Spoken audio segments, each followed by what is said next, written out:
सुनो। किसी एक के कहने से एक को ख़त्म मत करो। मैं किसी का साथ नहीं दे रही हूँ, मैं किसी का भी साथ नहीं दे रही हूँ।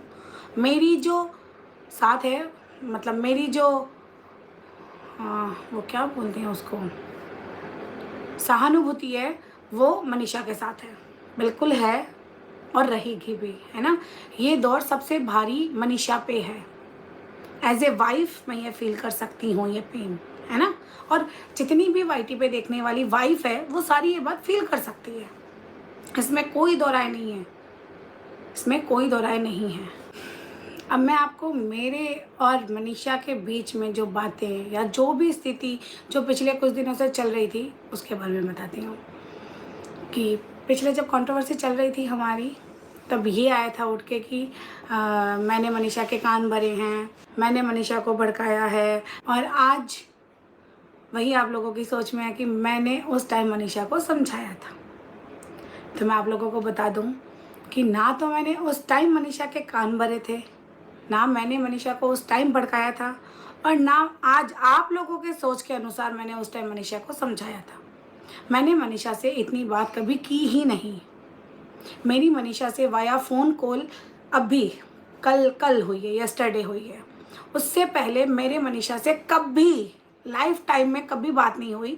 जब उसके घर या मेरे घर के अगस्त में कोई फंक्शन था, उस दौरान कोई एक आध बार हुआ है तो हुआ है, अदरवाइज़ कभी मेरी मनीषा से फ़ोन पे बात नहीं हुई। और मनीषा ने जो मुझे बोला वो मेरे घर पे जब आए थे, ये तब की बात है। 25 जुलाई को, अब देखना, नेहा, सचिन, मनीषा, मैं पर्टिकुलर तीनों का नाम लेके ही बता रही हूँ, है ना। ये तीनों मेरे घर रुकने आए थे। पहले नेहा आई थी, फिर सचिन, मनीषा आए थे। उस दौरान मैं आपको फिर बता रही हूँ, मैंने मनीषा को कभी उसका कुछ नहीं बोला। जो भी बोला गया वो मनीषा ने मुझे बोला। ये क्लियर कट बता रही हूँ, क्योंकि उस दौरान आपने तो मुझे बोलने नहीं दिया। बट आज मैं आपको एक एक बात का धीरे धीरे, हर आपके जितने भी मेरे पे क्वेश्चन मार्क लगाए गए थे, मैं हर बात का क्लियर करूँगी मेरी तरफ से। मैं सिर्फ मेरा जो मेरे साथ बीती है, जो मुझ पे एलिगेशन लगाए गए हैं, उन चीज़ों का क्लियर तो देखो करना ही है मुझे आप लोगों के सामने। तो मनीषा का ना तो मैंने कभी उसको कुछ करा और ना ही मैंने उससे बात करी। जिस दौरान मनीषा मेरे घर आई थी, उस दौरान मनीषा ने मुझे मेरे घर के मंदिर में ले जाके मुझे एक बात बोली, और जो लाइन उसने मुझे बोली थी मैं as it is same to same line आपको सुना रही हूँ। मनीषा ने मुझे बोला था हाथ पकड़ के मेरा कि दीदी मुझे नहीं पसंद है नेहा दीदी मेरे हस्बैंड से बात करे, या मेरा हस्बैंड नेहा दीदी से बात करे, तो प्लीज़ आप नेहा दीदी को बोलो कि मेरे हस्बैंड से दूर रहे।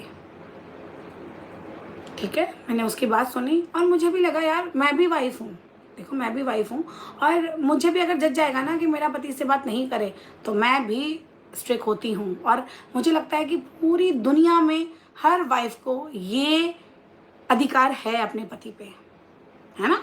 वो डंके की चोट मनीषा ने तो मुझे बोला, बट मनीषा की जगह मैं होती तो मैं डायरेक्ट मेरे पति को बोलती कि आप उससे बात नहीं करोगे। बट ठीक है, कोई बात नहीं, उसने मुझे बोला।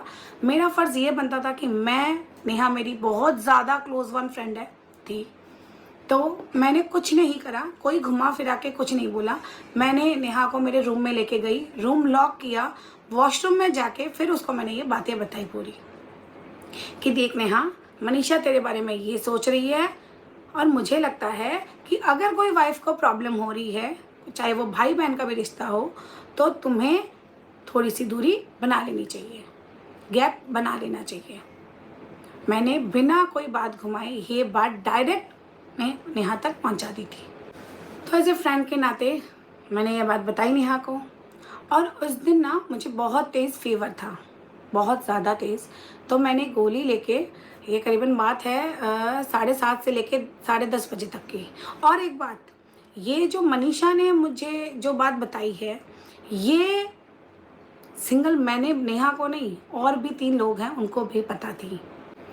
उसके बाद मैंने गोली ली और मैं सो गई, क्योंकि मुझे बहुत तेज़ फीवर था, बहुत तेज़।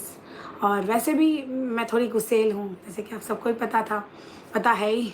अब तो चलो आप लोगों ने सब कुछ ही उतार दिया मतलब मेरा गुस्सा ठंडा कर दिया आप लोगों ने उसके बाद जब मैं रात को 3:30-4 बजे उठी, तब मैंने क्या देखा? मैंने देखा नेहा, सचिन, मनीषा, तीनों लोग एक ही थाली में खाना खा रहे हैं। तीनों, ध्यान से सुनना, तीनों, नेहा, सचिन, मनीषा, ये तीनों एक ही थाली में खाना खा रहे हैं।